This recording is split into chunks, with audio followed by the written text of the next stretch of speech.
प्रश्न 14 यहाँ पर ये कह रहा है, वास्तव में घनों का परिकलन किए बिना आपको यहाँ पर घन का परिकलन नहीं करना है। परिकलन किए बिना निम्नलिखित में से प्रत्येक का मान ज्ञात करो। आपको इसको सोल्व करना, आपका इसका मान ज्ञात करना है, लेकिन घन का परिकलन नहीं करना है। बहुत सवाल है। पहला सवाल है हमारा यहाँ पर ब्रैकेट के अंदर -12 की होल घात 3 धन 7 की घात 3 धन 5 की घात 3। इसको हल करने के लिए हम सबसे पहले यहाँ पर हल डालेंगे। यहाँ पर आपको सिंपल हल डालना है और हल डालने के बाद यहाँ पर आप क्या लिखोगे, देखिए यहाँ पर आपका सवाल दिया है -12 की होल घात 3 धन आपका दिया है 7 की होल घात 3 धन यहाँ पर आपका दिया है 5 की होल घात 3।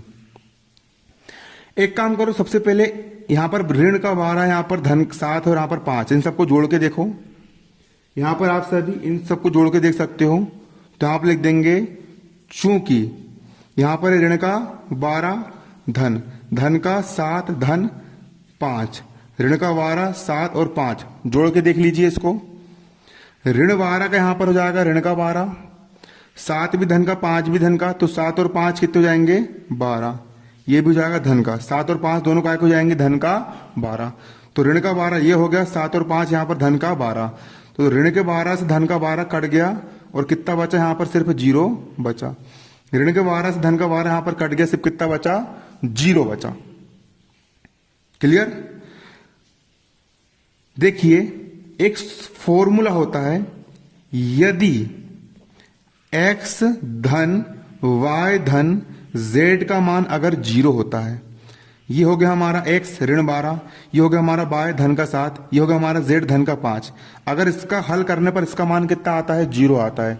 यदि x धन y धन z को हल करने पर मान कितना आता है, 0 आता है, तो एक सर्व समीकरण लागू होती है और वो सूत्र होता है हमारा, सूत्र होता है यदि सिर्फ एक ही कंडीशन पर लागू होगा, अगर x धन y धन z का मान 0 है, इसको जोड़ने पर अगर 0 आता है तो सूत्र हमारा यहाँ पर लागू होता है। और हमारा सूत्र क्या होता है, हमारा सूत्र यहाँ पर यह होता है, यदि ये कंडीशन हो तो हमारा सूत्र होता है 3। तो हमारा सूत्र यहाँ पर यह होता है x की घात 3 धन y की घात 3 धन z की घात 3 बराबर होता है 3 x y z। ये हमारा सूत्र होता है।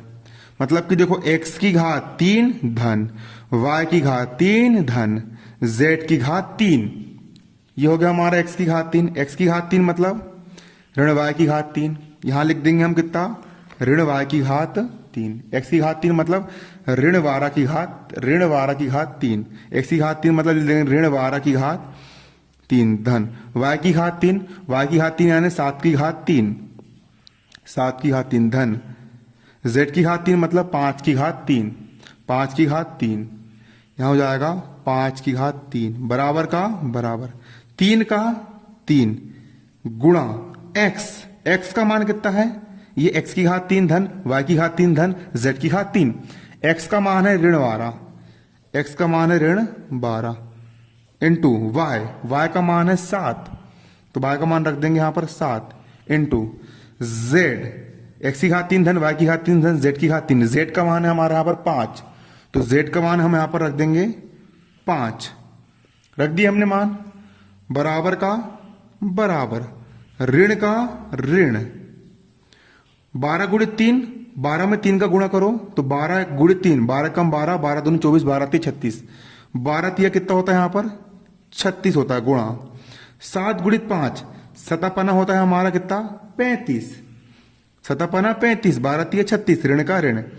अब 36 और 35 का हम यहाँ पर गुणा कर लेंगे। किसका गुणा करेंगे हम यहाँ पर, 36 गुणा 35, दोनों का हम गुणा कर लेंगे।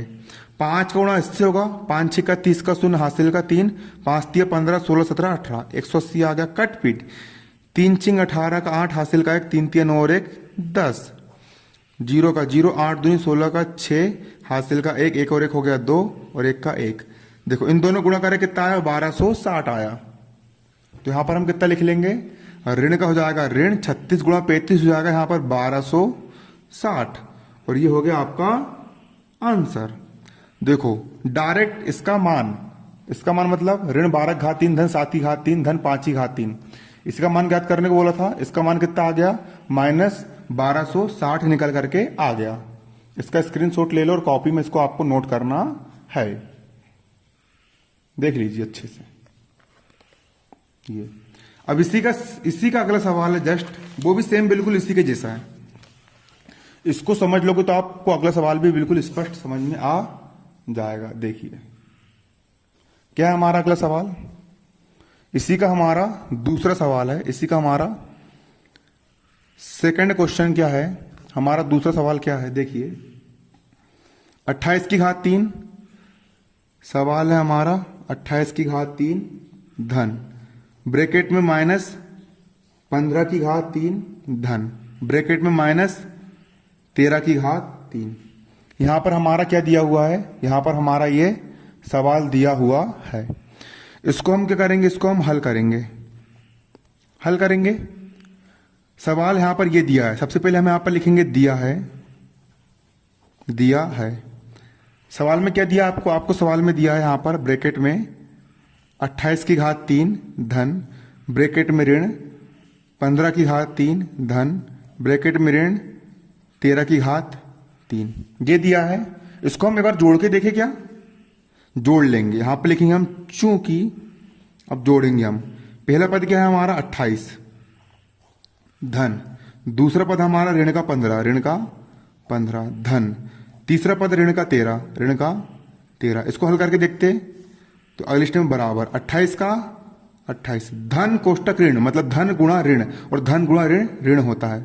15 का 15 धन गुणा ऋण ऋण, 13 का 13 बराबर 28 का 28। 15 भी ऋण वाला, 13 भी ऋण वाला। ऋण ऋण वाली संख्या आपस में जुड़ जाती है और ऋण का चिन्ह आता है। तो 15 और 13 को जोड़ देंगे तो यहाँ पर 28 से जाएगा। ऋण ऋण वाली संख्या जुड़ गई, 28 होकर चिन्ह आ जाएगा ऋण का। धन के 28 से ऋण का 28 कट गया, कितना आया 0 आया। आया 0। अगर x धन y धन z, देखो पहला पद हो गया हमारा, सूत्र क्या होता है यदि, सूत्र होता है यदि x धन y धन z, x धन y धन z को हल करने पर अगर 0 आता है, x धन y धन z को हल करने पर अगर कितना आता है 0 आता है, तो एक सूत्र होता है। एक क्या होता है सूत्र, और सूत्र होता है हमारा x की घात 3 धन y की घात 3 धन z की घात 3 बराबर होता है 3xyz। ये हमारा सूत्र होता है। यहां पर देखिए 28 हो गया आपका x, ऋण 15 हो गया आपका y, और ऋण 13 हो गया आपका z। x धन y धन z, इसको आपने हल करे 0 आया। x धन y धन z, इसको हल करे कितना आया 0 आया। तो ये सूत्र लग जाएगा x की घात 3 धन y की घात 3 धन z की घात 3 बराबर 3xy होता है।